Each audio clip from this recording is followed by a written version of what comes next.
All right, here we go again. The Ricky Gervais Show on Radio XFM, Series 1, Episode 15, Ronald McDonald. I wonder if it's... Well, we'll see. There you go.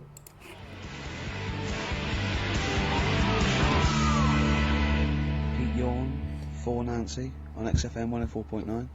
I'm Ricky Gervais, with me Steve Merchant. Hello there. Pilkington. Steve, you got any other toilet-related anecdotes? Rick, my life is just full of toilet trauma. Yeah. And Carl, you may not realise this, but a while back I used to host, this is bizarre, I used to host a radio show on the BBC World Service, right? Now, if you want someone who's the voice of integrity, the voice of intelligence, the voice of a nation, you're going to come to me. That's obvious. And I was broadcasting to, now they've got listeners of something like 50, 60 million people around the world. It's mental, the listenership of the World Service. And I used to host this show with someone else. It's a big place, Steve. The World? Yeah. You're absolutely right. And anyway, so I had to be into Bush House, where they broadcast from, 10 o'clock every Friday morning to broadcast around the world to 50 million people, right? And one week, I went to the toilet in my house, right? Everyone had left. I got there a bit late. I got up a bit late. Already against me. The clock was already against me. Had to be there at 10 o'clock, broadcast around the world. And we got two toilets in our house, downstairs one, right? And the door had already been a bit dodgy. It was one of those doors where you had to give it a bit of a kick as you went in. It was getting a bit tight. I don't know what the wood was expanding or something. You know, I'm in there. And same thing again happens, no toilet paper. I think, oh God, I'm going to have to somehow kind of make it up. Why don't you check first? I normally do, Rick. I normally do. It's just on certain occasions when I'm bleary-eyed or something, I forget, or occasionally I forget. Normally I do check. Right. And you've got to bear in mind that it's not like this is happening every week. This is over the course of many years that these incidents have accumulated. So you've condensed them? For the purposes of this anecdote. Sure. Yeah. Yes. And... Great, you're just brilliant to keeping the pace up of an anecdote there, Rick. You've just drawn in. I don't know where I am now. Anyway, I know where I am. I'm trapped in a toilet with no toilet paper. Yeah. That's where I am. And I'm thinking maybe I'd peel off some of the wallpaper, you know, things like that. But there's nothing I can do. I got to go upstairs. Well, exactly. But I have to go upstairs and find toilet paper. Was there any? There wasn't. There wasn't. Oh. I'll have to go upstairs and maybe find a notepad or something like that. And so I try the door. Right, the door's wedged. And I'm pulling on the door, and I can't get the door open. It's just like it won't come open, and it's already. And I knew it was going to come to this at some point. Like this is like the clock's ticking. I'm trying to pull the door open, trousers around my ankles again, and I'm thinking, well, what I could do is I could open the window, I suppose, and like try and climb out, but not really because I got the trousers around the ankles. And that's or if it was raining, just stick your ass out. Two birds with one stone. Sadly, it was a beautiful day. I call it the World Bee Day.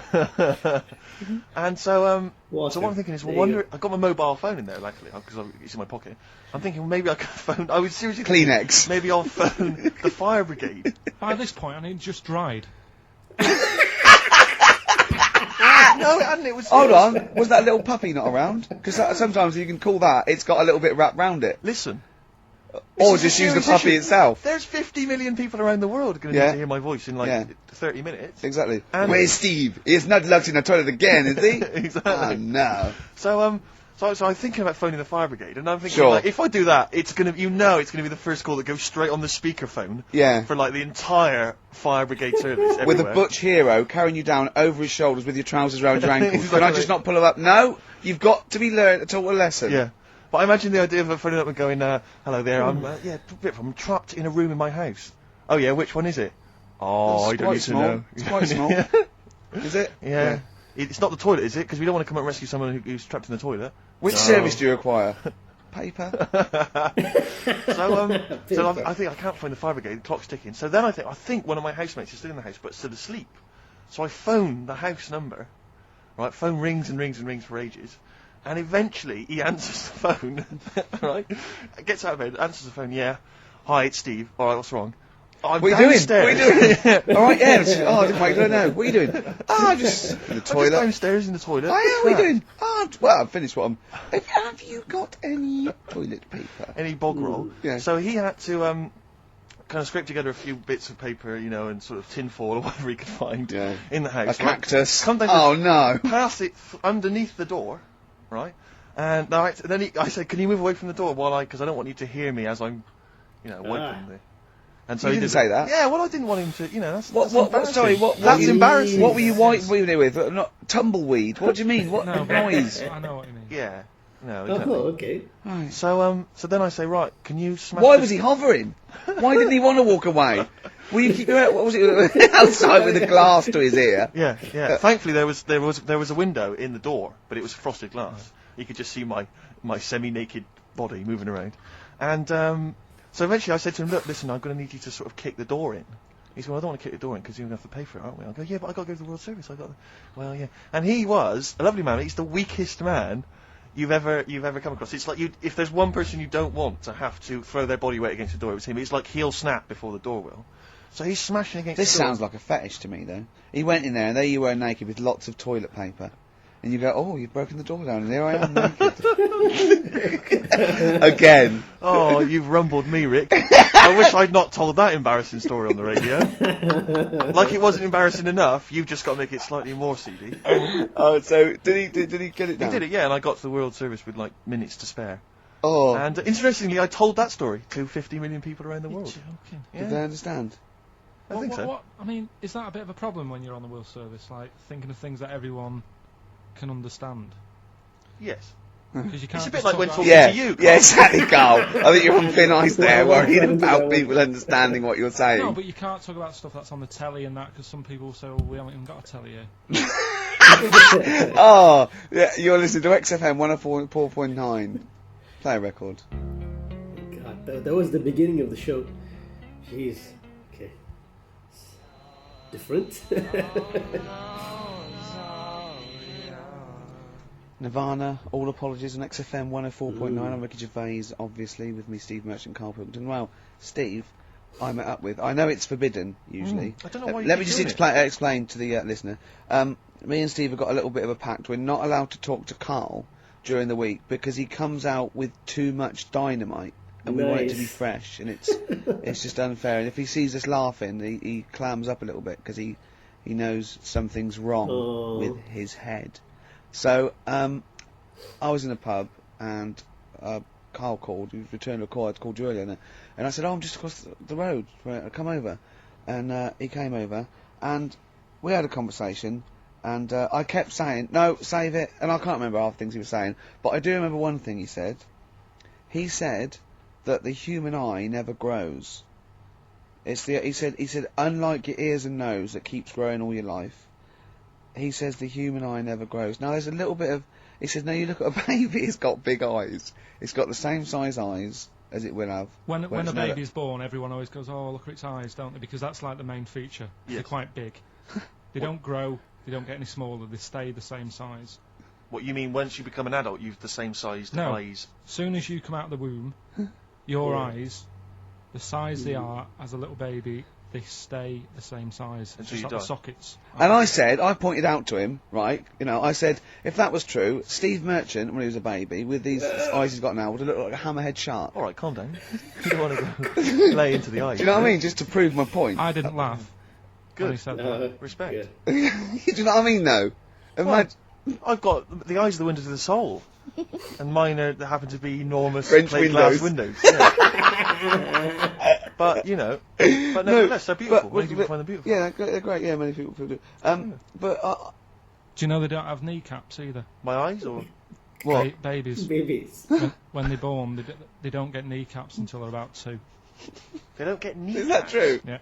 And Yeah, What are it you might talking be true, about, it might Carl? be That's, true. but isn't it a little bone in? It's part of the. Well, no, but all the leg bone. you've got lot more bones when you're born than Yeah, you got eventually. 300 when you're born, then 205 when you're an adult. Yeah, they all fuse, don't they? Do they? The head's got to be all soft to come out. Right. As we said earlier, I would know. I'm a shark. Oh, So God. what did you say when he said about my eyes being huge? Okay, get I off said it. that isn't nice, considering Yeah. he's not here. Yeah, I said talking I about wait him until being he's on here when I slag him off. Yeah, very well. No, nice one, Carl. You're an honourable man. Oh, well, I know, you see, the thing is, right, that made me think that it might be a little bit of truth in this. There is as well, that- the ear thing. Have you seen that with old That's men true, who yeah. have really long ears Yeah, and big noses? yeah. You mean Do that- they eat buns and walk around in the jungle, these I don't old understand. men? You mean that the ears and the nose carry on growing? Yeah, they do, that's true. That's true, it's cartilage. Yeah, but it's not like sort of Pinocchio. No, after you're dead, you leave a body lying around, he's got a huge elephant Really? type ears. If you left him long enough? 4-foot nose, that's what, yeah. Incredible. No, remarkable. but it's about the focal length in your eye, you see, because it's like a big lens. So it makes sense that they couldn't change that much. Because an owl, do you know why an owl turns its head round? sort of like 180 degrees? No. Because it can't move its eyes, because the eyes take up the whole, it's the biggest eye in the animal kingdom. The eyes take up the whole of its skull. Really? Yeah, and it has to move its, Has it got a brain in there as well? It's got a brain in there, yeah, above the eye, yeah. When I say the whole of the skull... Quite, yeah. There's also some space for the brain. What I meant is the two diameters of the eye is the diameter of the... You've lost me there with diameters. And you didn't like maths, did you? No, don't like maths. Never understood it. Couldn't get to grips with maths. I don't know about you, Karl. Did you do maths, Karl? Now, how did you do in your exams on the maths? Did you turn up?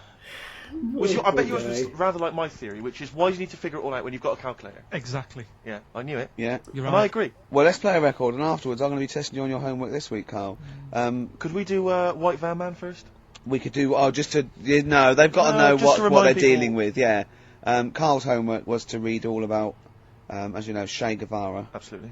Last week he did well on Rasputin, didn't he? Did very well on Rasputin. Yeah, passed with flying marks there. Let's have a bit of Wu-Tang, shall we? Then let's have White Van Karl. Man. Yeah. White Van Karl. Nice. Yeah. Don't erase none of that good shit. Yeah, White Van Karl. Yeah.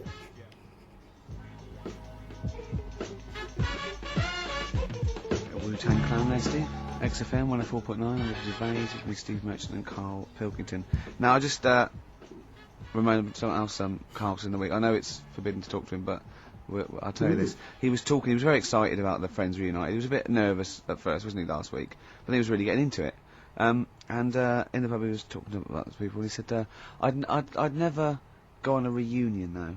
So I'd never do that. What, a school reunion? Yeah, and he wouldn't want to see anyone.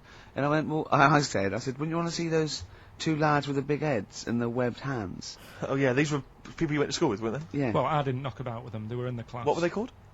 Freaks. Right. Right.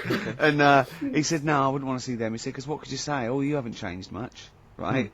And he said, and they wouldn't go anyway, would they? I said, why? He went, well, they didn't have any friends. Right. And I said, well, weren't they friends with each other?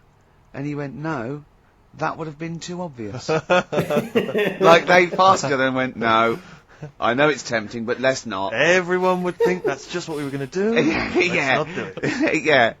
So they didn't even hang around with each other. No. See, I must say, in my head, I've got something like it's like some sort of extra thing from Blake 7 that they're like some sort of lagoon monster, but they just had slightly oversized heads, did they? See, does your head grow? Your eyes don't, does your head? Because maybe they've got to a point now that it's all sort of caught up with each other. Well, at the time, the eyes were very small and the head was huge. Just a very big head. And Yeah. the fingers aren't going to change, that's not... They had webbed fingers. It was like the penguin in Batman. Really? Are you sure? No, honestly. Are you sure they weren't wearing mittens? No, seriously. Yeah, it wasn't home economics. They weren't getting something out of the oven, a very hot dish, were they? Every time you saw them. But why were there two, but they weren't related and they weren't friends? I don't know, I suppose it's like asthma and that, innit? Some kids have it. And it just was a Yeah, coincidence. but asthma's quite a common thing. Webbed hands, Karl. Yeah. I don't know, you don't think of it, do you, when you're a kid? You just sort of... Oh, when, yeah, when you first see them. Yeah. There goes the frogmen. Anyway, Karl, look, let's have a little quick session of White Man Man. For those that don't listen to the show regularly, the Sun, as you may know, has a section called White Man Man where a member of the public gets asked their opinions on the week's big political and social hot potatoes. Karl, we just thought it would be fun if you answered some of the questions. It's not so much questions, it's just your views really on these big news stories. What do you make of Olympic ski hero Alan Baxter testing positive for drugs? What did he do? Well, he won a gold medal in the Olympics, and For what? he was a skier, Right. and he won gold medal, and they've just tested him positive for some kind of illegal drug. But what... if he did, why take drugs to ski? Because all you do is balance. But imagine, it'd be amazing if you were stoned, like going down a hill. Yeah, it's not like you have But to... it's not going to help you, is No, it? it's not just like... gravity that's doing all the work, isn't it, with skiing? Yeah, but it's often to do with your athleticism, isn't it? It's to No, but help it'd be you. like saying, and we've just found out the people on the toboggan were on crack. It's not going to help them. You sit there and you go with the flow. Yeah, And you could I say, the drugs he was Apparently taking... that's his defence, Probably, he probably wasn't jacking up H or, dropping a few E's or getting stoned. He was probably taking more sort of performance-enhancing drugs, as opposed to him just, scoring some shit around the corner from someone, getting off his tits and jumping in a toboggan. Doesn't mean that, does it? He wasn't. Yeah, he wasn't off his nut. Yeah. You tested you. You pissed out your head. But why doesn't he just say, "Don't be stupid. Why would I do that? It's just not going to help me out." But it is, isn't it? Because performance-enhancing No, drugs do. wait a minute, Steve. Wait a minute, Carl. Right, look at this way. Okay, look at me. Yeah. Have I got his attention? Yeah, the lights glinting off your ring there. Yeah. You're attracted to him. Okay, right, now, keep concentrating. Right. Some athletes, you're aware they take drugs, that's to build up Swimmers muscle. and stuff. Yeah, swimmers. For Runners. example, runners, yeah. Not only do they help build muscle, right, but they can actually, give them a boost performance-wise, Yeah. sort of like steroids and all this sort of stuff, right? So that's the sort of thing we're talking about, okay? Right. So again, He wasn't why on a bong would that help before. you? What? Why would that help you when you? All you've got to do is balance on skis. Not when you're at the Olympic level. Yeah. There's a lot to do with your body and your No, legs. it's practice, isn't it? It's like if you've skied for years, then you've got good balance after a bit. Oh, do you know what, Carl? Do you know what? You've made a mockery of drug taking. Well done. Right, Yeah. next one, Steve. I hate this bit. I hate this. I don't know if you saw it. What did you make of Posh Spice's Warts and All documentary? Yeah, I saw a bit of it. What did you make of it? I mean, people are slagging them off, aren't they? Saying, she's daft and that, but Don't make you. she's. I think they're all right, honestly. Yeah, I think they're all right. She's all right. I mean, I think David's really a decent bloke. Sure. Um, Would you agree that he's quite a simple man? yeah, but he's a footballer. He doesn't need to be. Do you know what I mean? It's like me. Yeah. Like, all right, I only got an E in history. But knowing about the Tudors doesn't help me press these buttons and put the next CD on. No, sure. You know what I mean? Yeah. So, good luck to him, and he's done well out of it. And it's just Yeah. jealousy. Yeah. I remember, though, when I was back in Manchester, was in Piccadilly train station, and he was there, right? Not as big a star as he is now, Yeah. back then, but he was stood there, and I was so close to going over to him and saying, "Did you go to my school?" Because I recognised his face, but I didn't know who he was. Do you know when you sort of go, "Sure, I went to school. It's not the one with the big head." Yeah. But I do recognise him. Then my girlfriend got off the train, and I said, "I'm sure I know him." She said, "Yeah, it's David Beckham." And I was so thank close. God to for your going over. girlfriend. Does she get an awful lot of scrapes, does she? She does, yeah. Okay, what about the fact that the pension crisis Sure. is going to force Britons to work into their 70s, Carl? You might have to carry on working into your 70s before you can claim a pension. I think it's a good thing. Because you see a lot of old people who look bored. Okay. And I honestly think if you keep your brain busy, Yeah. you'll live longer. Yeah. It's only when you actually shut down, right, that's when your body sort of dies because it doesn't feel it has a purpose. It's like if you've got flu, keep going to work.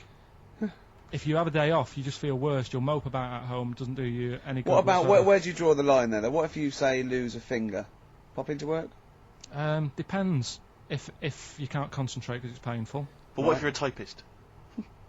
Or you're not going to pianist? type as many words, but you'll do more at work than you would having a day off at home. Sure. Okay. Tony Blair turning trendy with his Paul Smith designed naked lady shirt. I don't know if you've seen this. It's the one with the pictures of naked ladies on the cuffs. And, I mean... Okay. And finally... see, this is what annoys me about this feature. It's just, what's that? So what? yeah, but it's the Prime Minister of this country wearing a trendy shirt with naked ladies on the cuffs. Carl doesn't care about the Prime Minister. No. Okay. And finally, what do you make of the fact that Top of the Pops have banned Will Young singing both tracks on the #1 slot, and consequently he wasn't on there at all? They had to show the video. The first time anyone's ever made this demand. He wants to sing both the A and B side. Well, he can't. It's double A, yeah. Double A side. That's what they wanted to... That isn't how it works, is it? Yeah, I agree, yeah. And the thing is, which one... I mean, at the end of the day, loads of people have bought it, haven't they? And it's Yes, like one of the yes. best. So it doesn't really matter what it does, because people have got it. They can listen to what song they want at home. Doesn't matter about what Top of the Pops do. Yes. And it's just annoyed me now. It's Who's annoyed you? just what goes on in the world. I'll tell you, you're better off not knowing. It's better being in my little world. If that's what people are talking about on the streets and asking the white van man, do you know what I mean? I think you're right, Carl. I think you're right. Jeez. Shall I play a lovely song for you? Because you're getting all stressed now, aren't you? I've not had a good day. No, I know. We tell you about it later. It's not having a good day. Well, I'm going to play Jeez. a Neil Young track here of Harvest. It's Alabama. It's beautiful, and this is for Carl.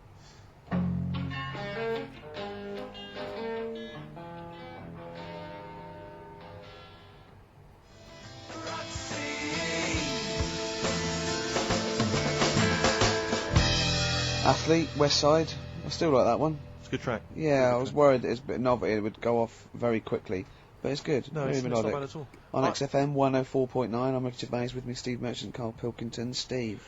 Well, we were talking about the news just now, and there was a story I heard in the week. I think it was on the radio, and I don't know all the details. But what I heard was that a number of, I think it was Falkland, maybe Gulf War veterans, were, I think, suing or complaining to the government because they wanted compensation for post-traumatic stress disorder. Now, I don't know all the ins and outs of it, but it seems to me that if you're in the army and you're a soldier, a certain degree of trauma is kind of inevitable.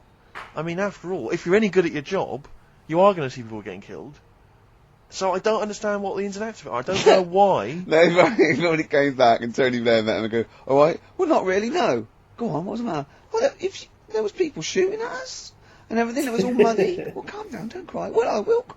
There was a drill sergeant just kept shouting, saying, "Look at you, stupid boy! Where's this he's gun's got not train, clean?" And I hasn't just he? cleaned the gun, and it was fine. And now he's telling me to clean it again. Yeah, and the boots, they were shiny. fine, he was Well, he's showing. got to do that. It's more His neck was as big as his head. Well, yeah, but you don't know what they, you know. I don't know what the ins and outs of it are, but what you got to do is make sure you know what you're going into. That's what I do. You got to check the small print. So if I was, going over to the Falklands or the Gulf, I'd put my hand up and go, will it be horrible? And I go, you at the back, yes. Will it be horrible? It will be horrible. Yes, it will be horrible. There will be shooting and lots of death and everything. I go, right. I'm not going to go. And they go, Exactly. okay then. Okay. that should be fine. Yeah. Should be fine, yeah, just like that. Is anyone else scared about this? Pretty much all of us. Okay, then we won't send anyone then. Exactly. My brother went into the army, right? Because he couldn't get a normal job, and my dad said, if you don't get a job by such a date, that's it, son. You're going in the army. And, so when was the Falklands? Was it about 81? Right, and he joined back in like 81 or something. And I don't know, he was in Aldershot or something. Oh yeah. And he wrote back to my mum saying, a bad time to join, bad time in this. So she wrote. What bad time to join? That's so sweet, Carl, isn't it? That's like, dear Dad. Yeah, well done. Don't know if you've noticed. Yeah. I was on the dole, that's for sure. Thank you for joining. A month before the Belgrano. Anyway, go on. My mum called up, spoke to the sergeant, and said, "Can you leave him out of this one?" Can you leave him out of this one? What, the Falkland War? He's only just joined, and she called him Chuck, which he got done for. Like she's one of them. I think it's a northern thing, like saying, "How are you, Chuck?" Yeah. And she called the sergeant Chuck, and the sergeant said to my brother, "Your mum, she's called up and asked if you can not go," which, of course, we'll see how it goes. But can you tell What her? do you mean? Why did the sergeant even entertain this? Well, Pilkington, come here. Your mum's been giving me a bit of earache. Now listen, tell her I've told you, but can you call her, because she called me Chuck and everything. Can you call her and say you don't mind? Well, not really. Oh, please, because I've promised her I'll say you want to go. No, please, say you want to go. Why was he entertaining this phone call? probably because he was new. What? Because he was new to the army, I suppose. Who? No, I mean the your brother. sergeant. I don't know. Maybe they do that. So what happened? He didn't go in the end? So he didn't go. No. You can't do it. But that's ludicrous. I love it. That we went over the top. Hilton, I- I've got a note. Yeah. Is this really your mum? Yeah. Okay. No, this seems to be in order. Because I noticed it says, I do not want to go into the army. I don't want to go and fight, and it's crossed out and it says, my mum says don't Yeah. go. Now, you didn't write this yourself. No, did you, my mum Pilkington? wrote this. Okay. You definitely Pilkington, wrote this yourself. Your excuse. You're going to have to fill envelopes. No, I'm sure if he was needed, he would have had to go. But I think they made a bit of a special effort. They sort of said, "Oh, Well, it wasn't conscription anyway. Oh no, obviously But he were was in the other army, wasn't he? soldiers going Yeah. around just going, Pilkington. no." He ended up being a mechanic in there, and he got kicked out for going for a packet of fags in a tank. what? Now wait a minute. Do you mean he nipped down the shops Yeah. in a tank? Yeah. I don't believe that, Carl. You've Honest to made that God, That's that, insane. and he went off with the sergeant's wife. So that didn't help, and he ended up getting kicked out. up. Sorry, your brother's a genius. I love this. First of all, he gets a call from his mum, go and let him up, and he goes, oh God. Then he goes, where's Pilkington? His mum's on the phone. Where is he? He's near your house, Sergeant. Near my house? Well, why is... No reason. Well, when he comes back, when he's finished, tell him his mum called. And can he get me a packet of fags? Tell him to walk this time. This Wow. is ludicrous. So the sergeant found out that he was sleeping with his wife? Yeah, I don't know. I mean, I was Did quite your young. mum phone up and say, let him off? Let him off this marshal time. Can he? Yeah. That's fantastic. But he misses it. I mean, I haven't seen him for about 11 years. But ever since he came out, he's just kept getting into trouble and that. And the army, you know, people slag it off, but I think if you're a certain type of person, it's good for It you. didn't straight him either. How did it? No. He was going down the shops in a tank. He was shagging someone No, but behind their back. it's really weird. It's like back then, he was like a proper adult, and he had a house, and he collected crystal with his wife and that. And now, he hasn't got any of that. Has he got the wife? No, Has he got the crystal? don't think he has. And he hasn't got the I house. seriously haven't seen him for about 11 or 12 years. Oh, So so I haven't even it spoken always to him. Carl's stories always start off nice and funny, and then they just leave me empty and slightly depressed. I don't know whether to hug him or shoot him, put him out of his misery. Can we take Carl to the... phone in if you think I should take Carl to the vet and have him put down. Because it's just too stressful.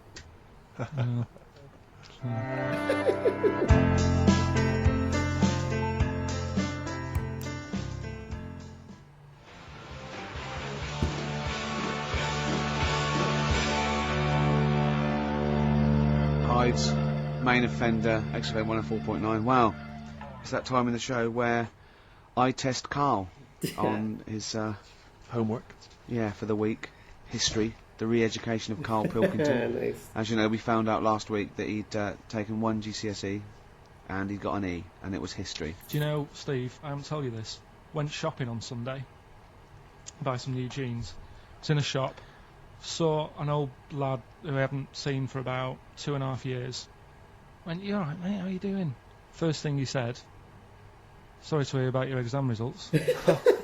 Oh. Had he listened to the show, or someone had just told yeah, him? he was on a train listening to it on the way to a football match or something. He knew that you were on the show, did he? He was a regular listener. First thing he said, Wow. sorry about your exam results. Haven't people have been coming up to you in the station going, you Yeah, alright, right. do you want to talk about it? Or I God. know. well, you did take it pretty badly for a 29-year-old man. Just a bit of a shock because it annoyed me that It wasn't a shock. You No. knew you hadn't got any. No, I thought I'd have got a bit more than that.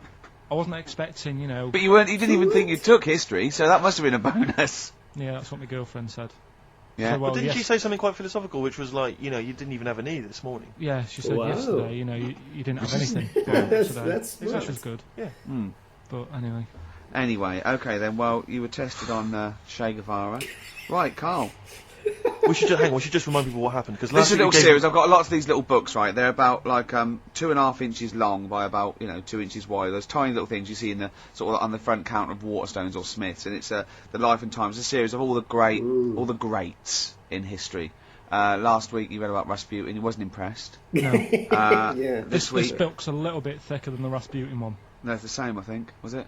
Maybe the writing's Figure smaller. writing or something. But okay, Che Guevara. Who was Che Guevara? Just now, you learnt to pronounce it, right? And how do you remember? You told me the week how you remembered what his name was. Che is like shake, and his surname is like guitar. Right. Chavar. Okay. But anyway, right. Tell us what you know, and we'll ask. Right. First of all, his name isn't really Che. Right. It was something else, and Che means buddy Okay. in wherever he's from Argentina. Mhm. Right. That's right, isn't it? Yeah. Yep. Right. So anyway, he was born, and he was. By the way, Carl's not reading this from a book now. This is all out of his own head. This because is not pre-planned notes. No, this is. I mean, I know never it held sounds written, but he's just Yeah. Right. riffing Here on we this. go. Here we go. Go on. He was born. He had bad asthma as a kid. Right. Which I thought was quite interesting because they didn't have cars and that back then, and that's what they're blaming asthma on these days. The bad build-up of traffic and that. Well, they So- did have cars, Karl. Not as many as they have now. Okay. So that was something I picked up early in yeah. the story. He had asthma. Yeah. His dad was into he wasn't a politician or anything, but he was, they were into the politics. Sure. So he sort of grew up around a family who was into, watching the news and that and keeping up to date on Yeah, what's going on yeah. in the world. So that sort of rubbed off on him. He went to school. He was doing stuff on medicine. Yeah. Yeah, he wanted to be a doctor, or he thought he did. Yeah. Anyway, he learned really quick. He did like 6 months work in about 3 months. So he could have some time off school or something. Right. So he took that time off Yeah. and went to travel South America with his mate Okay. on a motorbike. Yeah. Yeah. And he saw all this bad going on in the world. And he thought, oh, this is bad, this. Yeah. You know, I could do something here. I could Yeah. change this, make it a nicer place to live. So he said, what I'm going to do is join a gang Right. that sort of is against the like the government. Yep. Right. Right? Am I right so far? Yeah. You're doing very well. Right, and the woman who he met, who was like running this gang, is a woman called Hilda, who he later married. All right. And Hilda introduced him to Castro, Right. who was like the head cheese of the gang, Right. who wanted to change things. Okay. And so she said, like, this is I think his real name was Engelbert or something like that. Ernesto. What? Ernesto. She said, this is Ernesto. He does medicine. Should have him in our sort of army. So Yeah. when there's injuries and that, he can make people better. Yeah. So he said, yeah, all right then. So he joined the gang, and they went like went to sort of. I'm chopping it down a bit. No, no, no. Oh, this sure. isn't really- You're condensing It's this. not. It's not in real time. No. So anyway, so they go. It feels to, like it. so this is why I just wanted you to ask me questions. Well, listen. Let's cut to the chase then. So, Okay, obviously, he made his name as part of the Cuban Revolution. Yeah. Yeah. Do you know what date that was?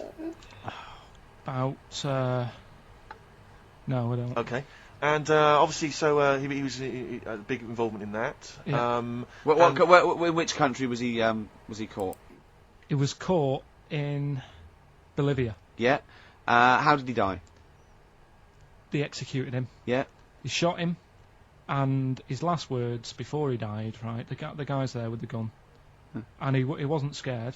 He wasn't like crying or anything. He said to the bloke with the gun, he said, "Go on, shoot me. Be a man." Yeah. He said, Yeah. and they shot him. And did it tell you what happened to him after that? His dead body? No, but Suzanne was telling me about this the other night. She said there's more to it than that. They stuck it in a glass coffin, didn't Yes. they? Yeah. Well, no, but before that, they cut off his hands and his feet and sent them to the. No, and because they buried him in different places, and then they buried the body. I think they might have sent the hands to Fidel, but they buried him in an unmarked grave because they didn't want anyone to start using his grave or his tomb as a place of martyrdom. But of course, that just made him even more of a martyr because no one knew where he was buried. So it just meant that he was even but that more wouldn't of an work icon. anyway, because if they did find out, that's more places people can go and sort of grieve.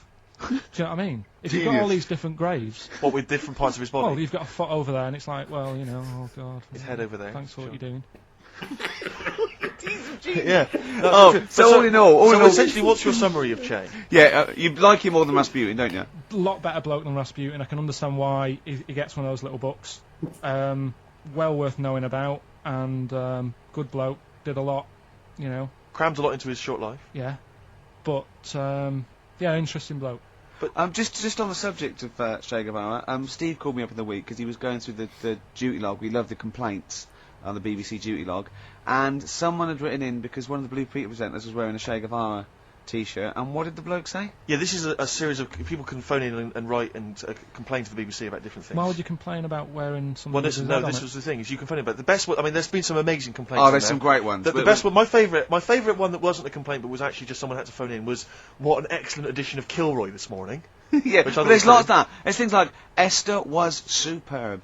Woman call one. Woman called. There was a brilliant one I remember once, which was Robbie Williams was wearing a Nike T-shirt on Top of the Pops last night. Product placement on the BBC. It's just all So things like pathetic. that. Yeah. But anyway, this was one phone call. There was a presenter on Blue Peter. She was wearing a T-shirt with Che Guevara's face on it, Right. and someone had written in and said, or someone had phoned in and said, very worried to see a presenter wearing Che Guevara's face on a T-shirt. Are you trying to turn my children into communist revolutionaries? Yeah. Imagine that. Imagine who's thinking that. Who's bothering to phone up with that information, Carl? Yeah. Who knows what they're going to say about this show? yeah. I mean, you've been championing the work of communist revolution.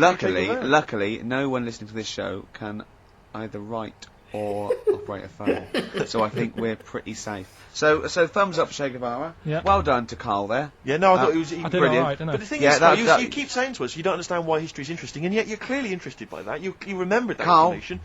I've got another. Yeah. I've got a few in the series. Can I give you your next week's homework? Go on. There you go. Oh, Read it out. Hitler. Hitler, the life and times of Hitler. 1889 to 1945. Yeah. Do you know much about him? What's the significance of that last date? Why did he? What was the significance of that last date, Karl? Why do you think he died in 1945? End of the war. Yeah. Which I'm interested in. So this Yeah. will have stuff about Anderson shelters in it. It might not be covered in the Hitler biography, the Anderson shelter, but Just check if there's a special Anderson chapter. Anderson shelter chapter. Well, I'll look forward to this. Yeah, It'll be interesting. Powdered egg is page 4. Yeah. Excellent. Well, we're going to play a hip hop. Yeah, it's time for a hip hop hooray. People are absolutely in love with this feature, Rick, as you well know, and I know you're somewhat jealous of it. Yeah. This week, I know that Outkast are currently on the playlist, aren't they, with their new single "Whole of the World"? Is that all? The whole world? Anyway, this is a track from the big compilation Outkast. It's just a sort of compilation of all their greatest hits, and this is a good one. It's called Rosa Parks. Play it, Karl. It's just remembered what Karl thought of Rosa Parks.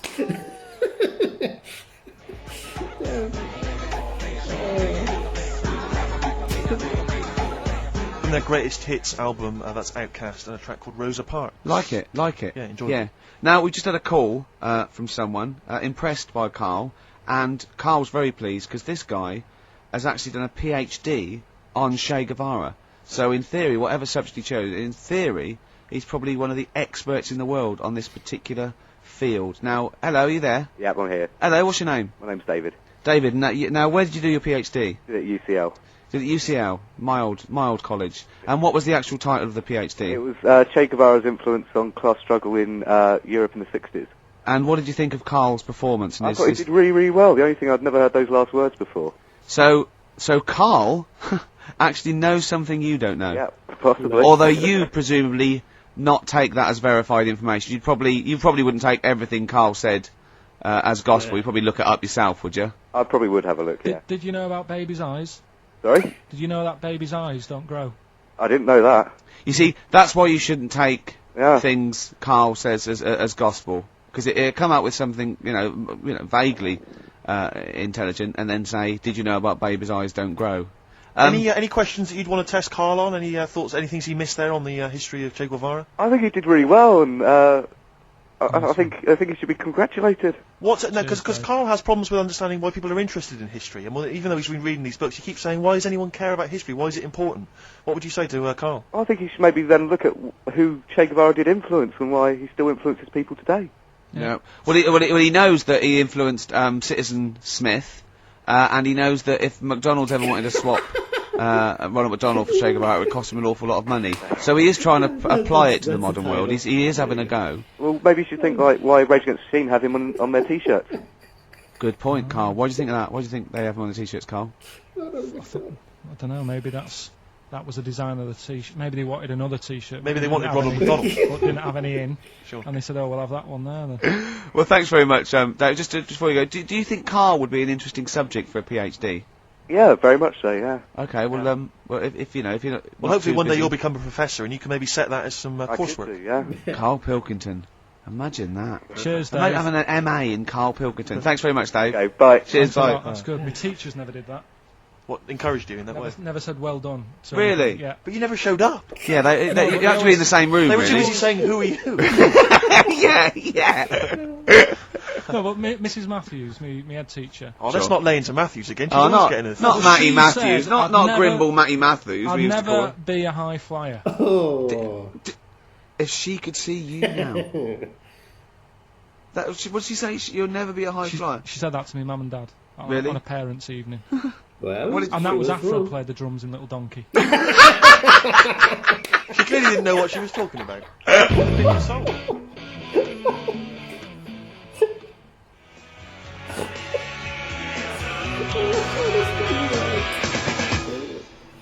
REM with Orange Crush on XFM 104.9. Little Well, Donkey. there's only 20 minutes to go. I'm Ricky Gervais with me, Steve and Karl. Karl, what did you point to me then? Just reminded me. Go on. Orange Crush. Do you know we were talking the other night about contraceptives?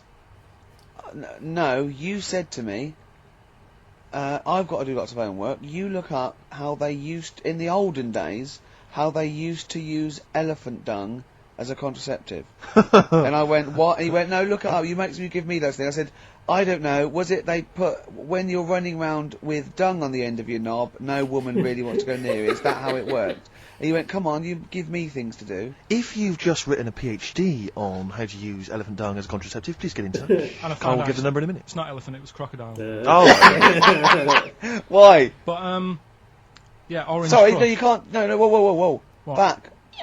What do you mean? It was crocodile dung. How did they use crocodile dung as a contraceptive? I don't know. Right, go on, Orange Crush, yeah. So Orange Crush, what it was, I was trying to look up that thing about crocodile stuff, using it, and I came up with another one saying that they used to use a lemon, sort of shaped, right, and the put it on, and the citric acid in it would kill the sperm. Right. so they would wear the lemon on the end of the knob. Was that erotic? It worked. Listen, I'll try anything, Carl. Man. That works. Yeah. If the ladies like that, I mean, could it be anything? Could it be like a melon? Kumquat? Yeah, maybe. In my case. What's those hairy ones? Yeah. Anyway, it just reminded me when Orange Crush. Well, thanks very much for that, Carl. It's and that I didn't even ask him to.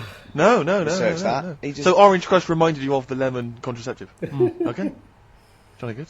You could use it as a little lemon squeezer, couldn't you? It could be like a novelty lemon squeezer. You just stand in the kitchen, and then when someone wants to just come along and go on the end of your... Did you make this lemonade yourself? I did. It tastes funny. It tastes funny. Okay, yeah. Anyway. Would you, Carl, this is a quick question to you. Would you ever sort of find yourself in a situation where you might confuse a woman's breasts with mountains? Is that a concern for you, do you think? No. Not a problem for you? Well, not if they're small and humble, I wouldn't. That's what I'm hoping. That's what, fingers crossed.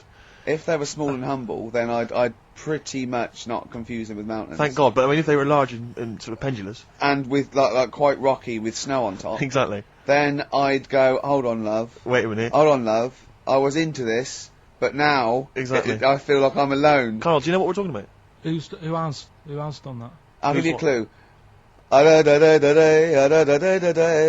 One more time. See, my breasts are small and humble, so you don't confuse them with mountains. Shakira. It's a lyric that taking means the nation obsessed by with. storm. It's quite a nice song. There's It's no way got- those are lyrics. It's very much like, it sounds a bit like Men at Work Down Under. yeah, it's got the panpipes. Is this what's its kid? What? Julio Iglesias. No, it's Shakira. Consequently, the word Shakira there being mentioned. I haven't heard of him. Okay. She's a big Latin star, apparently, big Latin American star. And anyway, just sing it again for us. See, my breasts are small and humble, so you don't confuse them with mountains.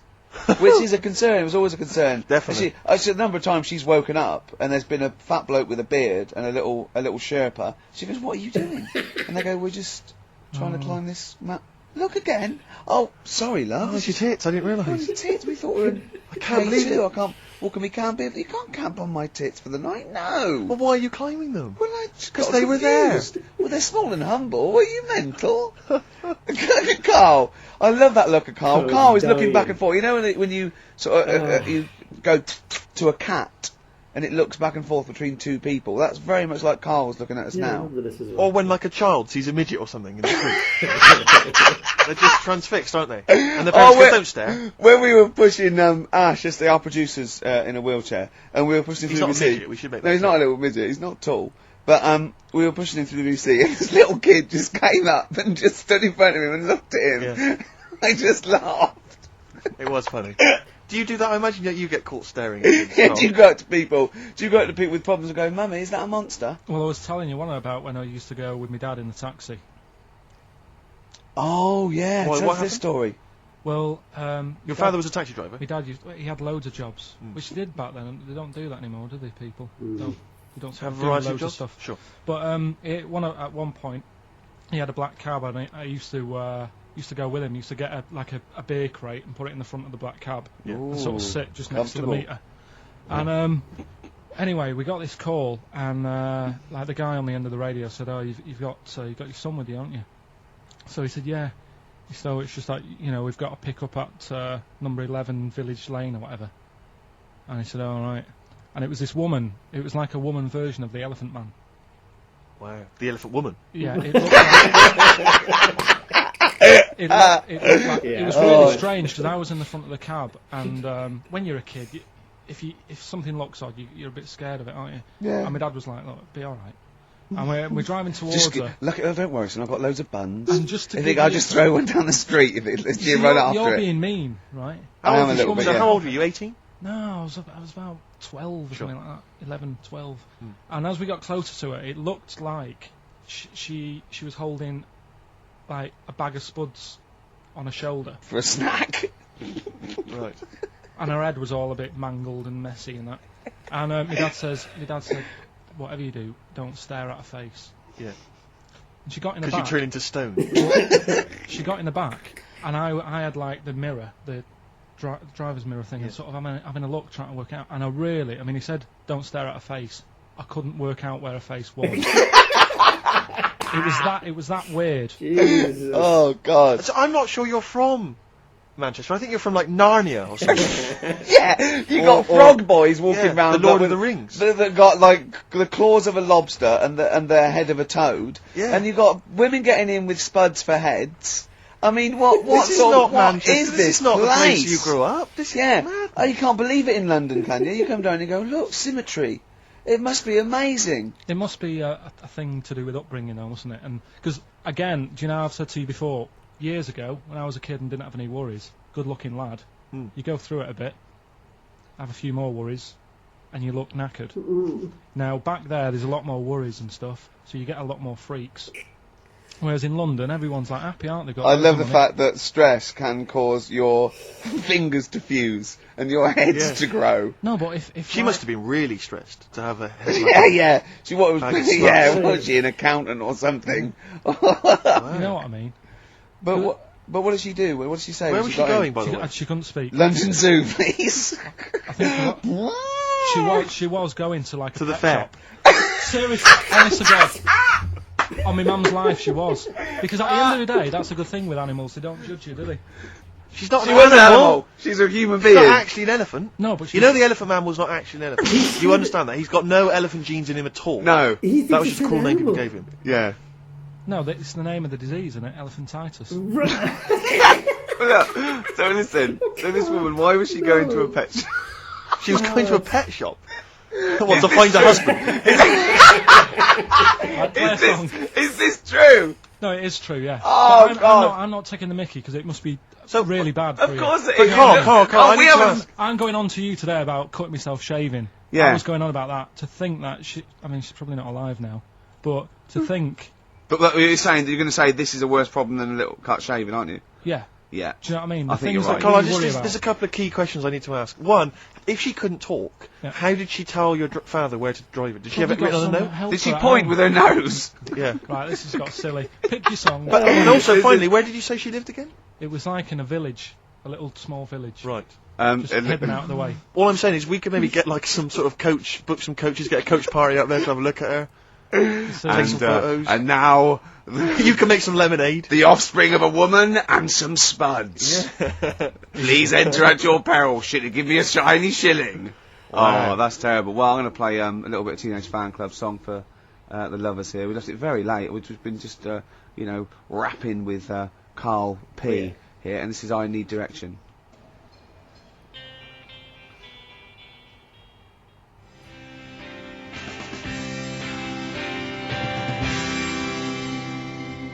Teenage Fan Club. Oh, they're a good band, They aren't are a good band. XFM 104.9. So, well, we're nearly there. So, will your girlfriend be proud of you now? You performed a PhD graduate It's a bit there. annoying because she's not in London today. She's in Sunderland or something, or Newcastle, So she's Right. not hearing. working. So she won't know what your greatest triumph. she saw last week's and you got an E in history, and now this week you come through Yeah. with some great praise that Mrs. Matthews never, laid upon Even you, looked did she? at. Well, No, just said you won't be a high flyer. Hey? You've shown them, haven't you? you never know. I mean, I had mates who, my mate Colin Makin, who Sure. did the disco with me. Pilkington's making music, yeah. Pilkington's making music. Yeah. He was dead brainy. I don't think he's up to much these days. Sure. You Just- can't plan it. Yeah. Just goes to show. Well, I mean, you can do there's a certain amount of planning you can do. I mean, driving a tank down to the shops with some fags never going to mean you're a high flyer. You know? And that woman who you picked up in your black cab, she's in a circus now and she can fly, which is good. Am I confusing that with a film? You went to see a film this week, didn't you? What did you see? The Monsters Inc. Did you have a little argument? What was the argument about? Did you have an argument with your girlfriend or something? Because about Well, the history thing took over last weekend, to be honest, when you found out my results. That was like the talking topic of most of the weekend. And, why? What did you say? you brought it on yourself. You know, why didn't you take it serious? You know. Was she annoyed or upset? Well, she just sort of said, "You can learn. Look, you learned Rasputin. You know, if only you did You've that." done at that. school." You've done You know what I mean? Rasputin. She said, "You can do it if you're told to." She said, "You know, it's only because Ricky's told you to read the book that you're reading it." Does she think we're sort of like taskmasters? Does she think we bully you? Nah, she knows it's just a laugh. Yeah. What did you tell your parents about your? Nope. No. Never. Because they never even questioned where my results were, so I don't want to tell them that, you know, I didn't get any. No. How did they do it at school? Didn't have them back then, did they? Damn. Right. Damn. When was that, Carl? The Middle Ages. I don't know. Like I say, back then it wasn't about getting results and that, was it? It was just about learning trades. I mean, my dad, right, he can, like, put windows in his house. Yeah. Do plumbing. He should. It's dark, isn't it? He's done that first of all. Right. So he can do what? He's got a multitude of different Yeah, jobs. he can do all sorts. Do you know what I mean? If there's a problem in my flat, I can call him up and say, you know, this isn't working, what should I do? And he'll say, like... Is that our brain surgeon? He'll say, oh, fix it. Sure. So what about Monsters Inc.? What did you make of it? It's alright. It is a kid's film. It sort of annoyed Is it? me. Okay. I was having, like... what gave that away, do you think? Was it the songs? Was it the animation? Yeah, the fluffy little things that squiggled round on the screen for an hour and a half. It is annoying because, like, there's kids everywhere, and kids don't watch films, do they? No. Do you know what I mean? They're messing I don't know why they make kids films. And you to can't- be honest, it's mental. Can't concentrate properly when you've got kids, you know, Screaming, making shouting. noise around you and that. Yeah. So I'd say, my little review, wait until it comes out on DVD. What a great review that would be! Wouldn't that be great? Film 2002. Yeah. Jonathan Ross going, well, I don't want to give it away. Wait till it comes out on DVD. Yeah. Oh. No, but not giving it away, it's just that you can't watch it properly when there's kids screaming around you. Yeah. Sure. Do you know what I mean? What are you looking forward to this week? You going to go and see anything? Just been talking to Ricky now, because my missus is away. I'll probably get out a DVD tonight. Yep. Rounders. Oh, right, okay. I thought you might like that. And if you can get, I mean, if I can get you tickets, say in the stalls or in a box for the stage version of Midnight Express, would you be up for that? It's on ice. I think it's the final year, isn't it? It's lovely. It's Midnight Express on ice. Yeah. And it's a musical as well. They're on roller Do skates. you have any dope under your jacket? No. Yeah. It is And well worth hunting out. it's great. John Hurt is actually in this version as well, which is fantastic. It is He played brilliant. the Elephant Man. Yeah. So it's all comes, the universe all comes together. Have you ever seen the stage version of The Elephant Man? No. You'd love that. Yeah. Who's in that? I have seen a clip of it. Who plays him? I I think they got a real guy with elephantitis. Right. Yeah. What are you finishing on? Let's have a final song for the ladies. It's from the album Kiss Me, Kiss Me, Kiss Me by The Cure, and it's The Beautiful Catch. See you next Goodbye. week. See you next week, everybody. Bye bye.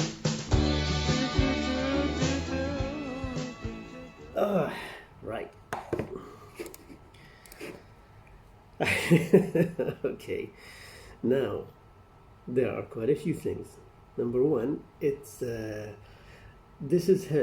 you can see now that it has become an enjoyable thing for Ricky and Steve to just dig in deep. Now it's like they are in the first few pages of the Karl book. You know, it's like, yeah, I'm into this now. I want to read more. You know, now it's nice. The thing is, okay, like that first story by Steve, I didn't like that. That was weird. Well, you know, it's like just that was a weird thing to hear. I can't imagine that he said the same thing to the BBC listeners as well. I don't know. I mean, this is XFM, fair enough, you know. But like, I don't know if the BBC listeners wanted to hear that. And second, what was that pointless phone call with the PhD guy? I mean, that was just a waste of time. I mean, it was nothing. To me, that was nothing. That was just a minor distraction. Whenever somebody comes in and the focus shifts away from Karl it's like the quality dips. It's like it becomes, now we're back to doing any old radio show. You know, it's like, but just keep it focused on Karl. You got Karl. You haven't finished with Karl yet. You know, apparently there's years to come of Karl Pilkington. And okay, the white van Karl segment. I think this one in particular just didn't. I don't know. Just doesn't spark Karl's interest. These questions are for normal folk. You know, it's like, go out and ask somebody that you think is into these things. He's not going to care what Tony Blair and what. It's not definitely 100% not following any of these people and their activities in 2002. You know, there's no way. Yes, he's in his own world. I think, but somehow it still manages to be a very pleasant, very enjoyable episode. I don't know how they do that. And again, I am sure I'm sure there's at least one bit of this episode that was in the discovery of Karl Pilkington video, which I reacted to. If you haven't already, please check that out.